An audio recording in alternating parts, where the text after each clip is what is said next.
कहते हैं पति और पत्नी का जो रिश्ता होता है वह टोटली प्यार और भरोसे पर टिका होता है। जिस दिन इस रिश्ते में भरोसा टूटता है उसी दिन से रिश्ता भी तबाह होना शुरू हो जाता है। इसके बाद जो हश्र होता है इस रिश्ते का वह कोई सोच भी नहीं सकता है। आज की घटना में सेम ऐसा ही हुआ, जिसकी वजह से ना सिर्फ एक इंसान इस दुनिया को छोड़ के चला जाता है बल्कि उसी के पीछे नवजीवन भी तबाह हो जाता है। आज की घटना में क्या था, इस घटना की आप पूरी सच्चाई जानने के लिए इस वीडियो को आप लास्ट तक ज़रूर देखिएगा। नमस्कार दोस्तों, मैं प्रदीप कुमार आपको इस स्टडी बात चैनल पे मैं स्वागत करता हूं। दोस्तों आज की यह जो सच्ची घटना है, यह घटना है उत्तर प्रदेश। और उत्तर प्रदेश का एक ज़िला पड़ता है बिजनौर और उसी में एक थाना पड़ता है चाँदपुर और ठीक उसी के पास एक इलाका पड़ता है मिर्ज़ापुर। मैं बात कर रहा हूं 15 मार्च 2020 को सुबह का टाइम होता है। उसी मिर्ज़ापुर के पास एक जो होता है चौराहा पड़ता है धौनारा मार्ग। उसी धौनारा मार्ग के पास ही कुछ दूरी पर पड़ता है एक जंगल। उसी जंगल के पास जो होता है कुछ व्यक्ति जा रहे होते हैं, उनकी नज़र उसी जंगल की झाड़ी में पड़ता है। तो वहाँ देखते हैं कि एक व्यक्ति का डेड बॉडी पड़ा हुआ है। काफ़ी लोग वहाँ जो होता है तुरंत इकट्ठा हो जाते हैं, उस डेड बॉडी को देखने लग जाते हैं। उन्हीं में से एक व्यक्ति होता है तुरंत ही अपने नज़दीकी थाना जो होता है चाँदपुर में फ़ोन कर देता है।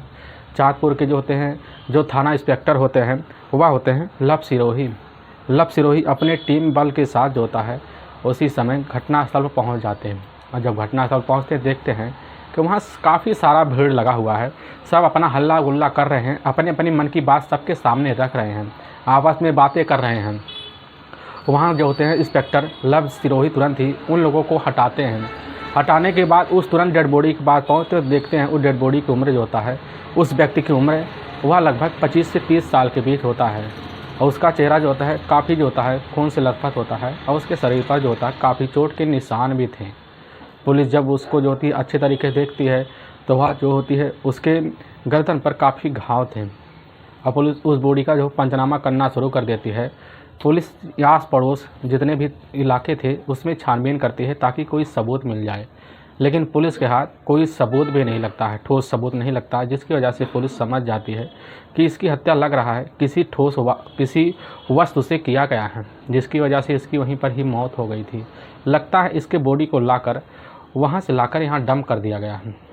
अब लब सिरोही इस केस की छानबीन करने के लिए सबसे पहले वहाँ जो भीड़ लगाए हुए व्यक्ति थे उनसे पुलिस सबसे एकाएक पूछने लग जाती है। हर व्यक्ति जो होता है इस व्यक्ति को पहचानने से मना कर देता है। तभी एक व्यक्ति उसी समय रेडी लेकर आता है तुरंत ही उस भीड़ में वह शामिल हो जाता है। और जैसे ही आगे पहुंचता है तुरंत उस व्यक्ति को देखकर पहचान लेता है। वह लगता है कि यह तो साहब सिंहराज है। सिंहराज सिंह वही व्यक्ति है जो असल में इसी गांव का कुछ ही दूरी पर पड़ता है इलाका, वहीं के रहने वाले ज्वेलरी होते हैं, उन्हीं का वह जो होता है ड्राइवर है। और यह जो होता है बागड़पुर का ही रहने वाला है। अब पुलिस जैसे ही सुनती है उसी व्यक्ति से बोलती है एक बार जाकर उसके परिवार वालों को सूचना दे दो। रेडियो वाला तुरंत ही वहाँ से बाइक लेता है। बाइक लेने के बाद जो होता है तुरंत ही बागड़पुर के वह गांव में पहुँच जाता है। जाने के बाद जो होते हैं सिंहराज की जो पत्नी होती है उसकी पत्नी का नाम होता है शिवानी, जिसकी उम्र लगभग वही होती है 21 से 22 साल के बीच।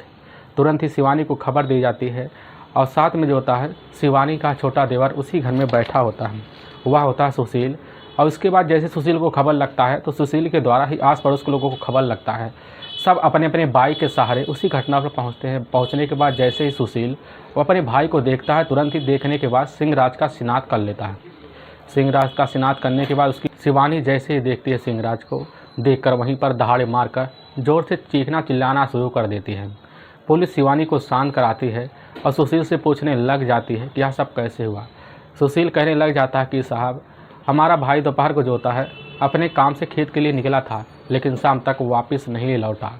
हमें शंका हो गया था कहीं ना कहीं जो है वह चला गया होगा बिना बताए, क्योंकि असल में जो होता है सिंहराज एक काफ़ी ज़्यादा शराब की आदी बन चुका था। कहीं ना किसी के साथ बैठ के पी लेता, वहीं पर कहीं भी वक्त गुजार लेता। हमें विश्वास हो गया था कहीं पर वह टिक गया होगा, लेकिन जैसे हमें खबर मिली तो आपके पास तुरंत भाग के आए। अब पुलिस जो है सिंहराज की बॉडी का जब पंचनामा कर लेती है, पंचनामा करने के बाद अपने ही नज़दीकी सरकारी अस्पताल में पोस्टमार्टम के लिए भिजवा देती है। पुलिस थाने चली आती है। आने के बाद दोबारा जब जो होता है शिवानी के घर जाती है तो वहाँ पर उसका ही भाई होता है सिंहराज का, वह होता है सुशील, वहीं पर मौजूद होता है और सुशील के ही तहरीर पर धारा 301 के तहत जो होता है नामजद हत्या के खिलाफ जो होता है यह मुकदमा दर्ज कर लिया जाता है। और जब दर्ज कर लिया जाता है तो इस केस की कड़ाई से जो होता है छानबीन करना भी शुरू कर देती है। पुलिस जो होती है लगभग 24 घंटे बाद जब इस केस की छानबीन करना शुरू कर देती है तो दोबारा सिंहराज की जो पत्नी होती है वह होती है मौके पर, वहीं पर शिवानी भी मौजूद होती है घर पर। उससे आकर पूछने लग जाती है कि यह सब कैसे और क्यों हो गया या कौन कर सकता है। शिवानी होती है तुरंत वह कहने लग जाती है कि साहब हमारे पति जो होते हैं सिंहराज का उनका नीयत सही नहीं था, वह हमारे ही गांव के दूसरे इलाके में जाते थे, वहाँ उनके साथ किसी लड़की का चक्कर था और उस लड़की के साथ जब चक्कर था वो अपना सारा पैसा जो है उस लड़की के ऊपर खर्च कर देते थे। खर्च करने के बाद जब वह आते थे हम उनसे बोलते थे, इसीलिए हमारी काफ़ी ज़्यादा पिटाई कर देते थे, काफ़ी ज़्यादा शराब की लत में आते थे, हमें काफ़ी दुख होता था। लेकिन साहब यह बहुत अच्छा हो गया कि हमारे पति ही दुनिया को छोड़ के चले गए, अब हमारे जो है संसार काफ़ी सुखी बीतेगा। लेकिन थाना इंस्पेक्टर सामने खड़े होते हैं। थाना इंस्पेक्टर लब सिरोही सोचने लग जाते हैं कि यह जो शिवानी कह रही है इसको तो लग रहा बहुत तसल्ली मिल रही दिल को, हमें शंका है कहीं ना कुछ यही कर बैठी है। अब पुलिस इस केस की छानबीन करने के लिए सबसे पहले जो शक का निगाह होता है, शक की जो सुई होता है, वह जाकर शिवानी के ऊपर टिक जाता है। पुलिस उसी समय शिवानी का मोबाइल नंबर लेती है, लेने के बाद उसका जो होता है कॉल डिटेल निकालने के लिए जो होता है फोरेंसिक टीम के पास भेज देती है। फोरेंसिक टीम जब कॉल डिटेल निकाल के देते हैं तो उसमें एक नंबर काफ़ी चौंकाने वाला आता है, काफ़ी बार नंबर लगभग हर रोज़ बात होता था।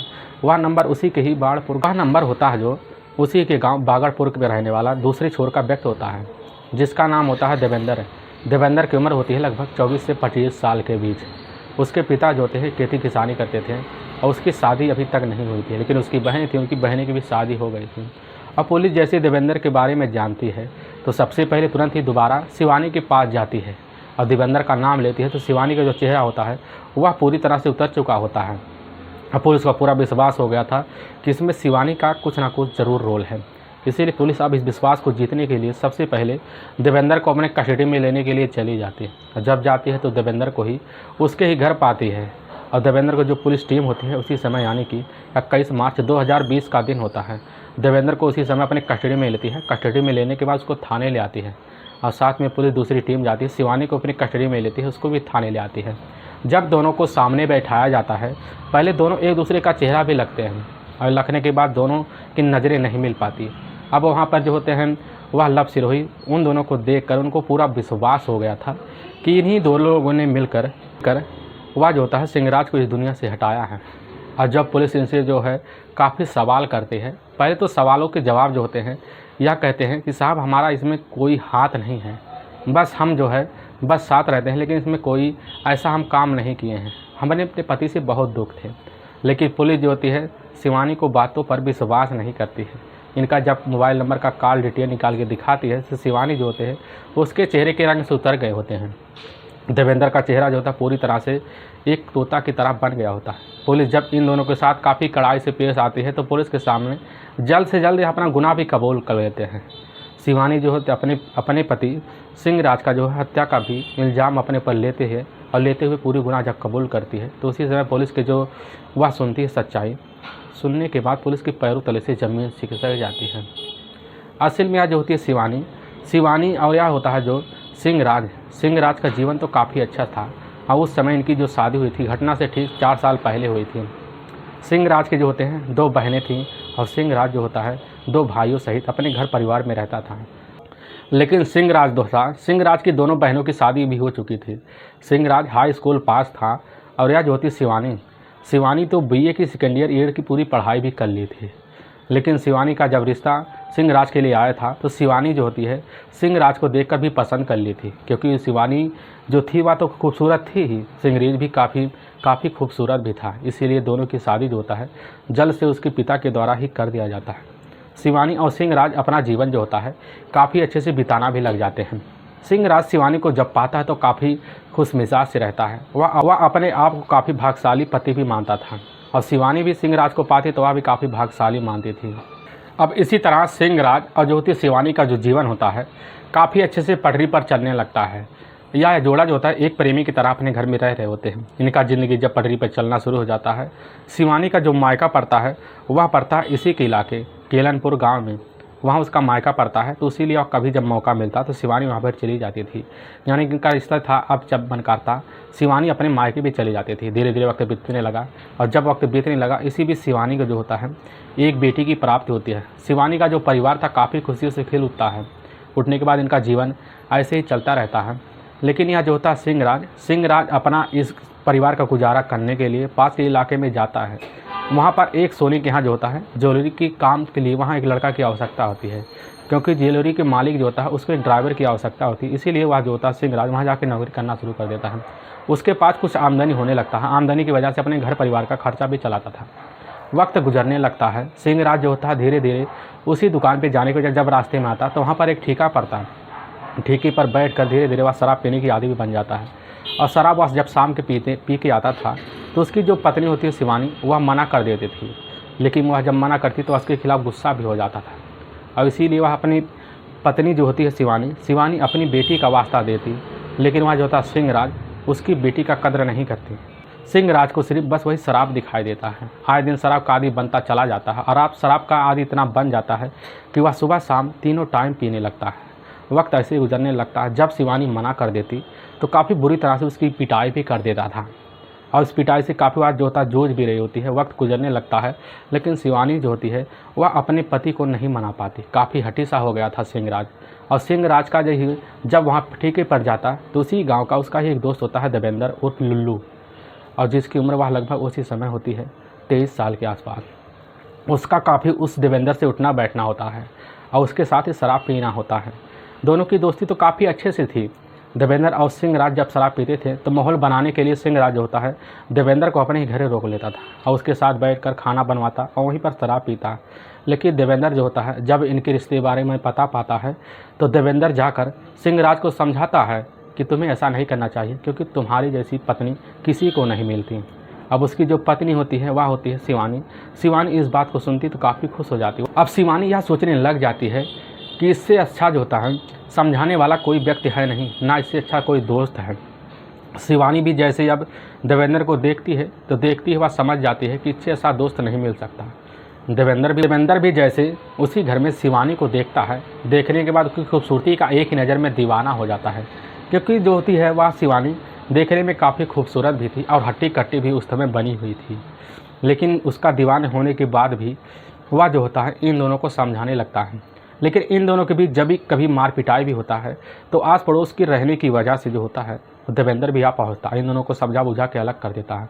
हर दिन चलता रहता था, लेकिन एक दिन ऐसा आ जाता है कि वह जो होता है सिंहराज एक दिन अपनी पत्नी जो होती शिवानी की काफ़ी ज़्यादा पिटाई कर देता है, जिसकी वजह से सिंहराज तुरंत ही बाहर चला जाता है। लेकिन उसी समय घर में आ धमकता है। शिवानी को वह बहला फुसला कर शांत कराता है। वह शिवानी उसी समय कह देती है कि इससे अच्छा तो हमारा पति ही इस दुनिया को छोड़ के चला जाए। अब जो होता है देवेंद्र कहने लग जाता है तुम ऐसी क्यों बोल रही हो। शिवानी कहने लग जाती है हमारा जीवन एकदम तहस से महस हो गया है। अब देवेंद्र कह देता है तुरंत का तुरंत कह देता है, जवाब भी दे देता। वह कहने लगता है कि देखो शिवानी, तुम्हारी जीवन अभी बहुत बड़ा है, अब इतनी खूबसूरती लेकर ज़िंदगी तुम जी रहे हो। तुम्हारा पति इस दुनिया को जो होता है अगर छोड़ के चला है तो तुम्हारी ज़िंदगी का क्या होगा। शिवानी का उसकी बात सुनकर दिल पिघल भी जाता है। लेकिन देवेंद्र वह कहने लगता है कि अगर तुम्हारी पत्नी होती तुमको हम काफ़ी अच्छे से तरह अपना जीवन में रखते हैं। शिवानी इस बात को सुनती तो और पिघल जाती है, और वहीं पर दोनों का प्रेम भावना भी जाग जाता है। जागने के बाद दोनों में वहीं भाभी देवर का रिश्ता बन जाता है। देवेंद्र जो है तुरंत ही अब शिवानी को भाभी कह देता है। उसी दिन से भाभी कहकर बुलाता है, और जब भी घर आता था तो वह इन दोनों को झगड़ों को शांत करवाता और भाभी कहकर शिवानी को बुलाता। और इसी तरह इनके बीच हंसी टिटोले शुरू हो गए थे। आए दिन ऐसे ही टिटोले चलते रहे, लेकिन इसके बीच हद की ज़्यादा तब बढ़ गई जब एक दिन देवेंद्र जो होता है वह घर से निकल कर शिवानी के घर में आ धमकता है, और लेकिन सिंहराज घर से बाहर चला गया होता है। और इन दोनों का हंसी टिटोले हो रहा था। उसी समय प्यार मोहब्बत की बातें हो रहा था, लेकिन इनकी हवास तब खो गई जब ये दोनों एक हो गए और उसी किनारे में जाकर अपने ही बेडरूम में दोनों संबंध बना बैठे हैं। अब संबंध का जो सिलसिला होता है इनका लगभग कई दिनों तक चलता रहता है। चलते चलते कई महीने बीत जाते हैं। अब देवेंद्र जो होता है सिंहराज के साथ जब शराब बैठ के पीता तो उसका सारा का सारा पैसा जो है देवेंद्र भी खर्च कर देता है, जिसकी वजह से वह सिंहराज भी समझ जाता था कि देवेंद्र हमारे घर में क्या करता था। सिंहराज को सारा बात पता था, लेकिन वह कुछ नहीं बोलता, क्योंकि वह उसकी ज़िंदगी में काफ़ी ज़्यादा खुशी आ गई थी। ना सिंहराज को कोई शराब पीने की रोकता, ना उसके खिलाफ कोई बयानबाजी करता, जिससे सिंहराज काफ़ी खुश रहता और इस रिश्ते को काफ़ी जो होता है प्यार से भी समझता था कि इन दोनों के बीच क्या चल रहा है, लेकिन कुछ नहीं बोलता है। धीरे धीरे वक्त इन दोनों का जो रिश्ता होता है इस तरह बढ़ने लगा कि पूरे मोहल्ले में चर्चा होने लगी। अब मोहल्ले के द्वारा जब सिंहराज को पूरी तरह से विश्वास हो गया तो इसकी वजह से हमारी बदनामी हो रही है, तो एक दिन आकर अपनी पत्नी को बोलने लगता है कि आज के बाद हमारे घर देवेंद्र नहीं आएगा। अब शिवानी उसी समय कह बैठती है कि इस जो कारण है इसकी कारण तुम ही हो, तुम शराब के लिए कुछ भी कर सकते हो। लेकिन इसी बात को लेकर सिंहराज बिगड़ भी जाता है, जिसकी वजह से काफ़ी बुरी तरह से पिटाई कर देता है और देवेंद्र उसी दिन से घर आना छोड़ देता है। और जो होती है शिवानी उसको शारीरिक सुख नहीं मिल पा रही थी, जिसकी वजह से वो बर्दाश्त करने की उसकी हद हो गई थी। और देवेंद्र जो होता एक दिन मौका निकाल कर कैसे न तैसे धमक जाता है, उसके साथ उसी घर में संबंध बनाता है। संबंध बनाने के बाद वह जो होती है शिवानी देवेंद्र से कहने लग जाती है कि आप पति किसी न किसी दिन हमें मार के छोड़ेगा। देवेंद्र कह देता है नहीं, यह तुम्हें नहीं मारेगा, इससे पहले हम इसी दुनिया से इसको हटा देंगे। और उसी दिन से देवेंद्र वह इसी षड्यंत्र में रचा रहता है, कब इसकी जो होता है इस दुनिया से हम हटा दें। तभी वह दिन भी आ जाता है। 14 मार्च 2020 का दिन होता है, दोपहर का टाइम होता है। दोपहर के टाइम में जो होता है वह देवेंद्र सिंहराज के पास आता है, उससे माफ़ी मांगता है। उससे माफ़ी मांगने के बाद कहता है कि अगर तुम हमें माफ़ करती हो तुम इसी वक्त चलो, ठीक है, पर हम तुम्हें शराब पिलाएं, हम दोनों मिलकर काफ़ी जो पार्टी करेंगे। सिंहराज इतना आदी बन गया था, वह उसको कुछ सुझाई नहीं दे रहा था। सिंहराज देवेंद्र के साथ जाता है, ठीक है, पर शराब लेता है। लेने के बाद जो होता है सिंहराज और देवेंद्र दोनों जाते हैं। वहाँ पर साइड में एक छप्पर होता है, टिब्बल होता है, उस टिब्बल में बैठ कर शराब पीते हैं।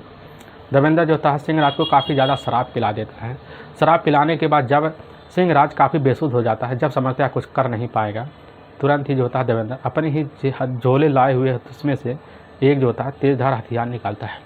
हथियार निकालने के बाद उसके जो होता है पीछे वाले गले पर काफ़ी तेज़ से वार करता है और उसके शरीर पर कई बार चोट पहुंचा देता है, जिसकी वजह से वहीं पर सिंहराज की मौत हो जाता है। और उसके बॉडी को डंप करके थोड़ी दूर खेत में ले जाता है, वहीं पर डंप कर देता है ताकि लोगों को लगे कि इसकी शराब पीने की वजह से किसी झगड़ा हो गया था, इसीलिए इसकी हत्या हो गई है।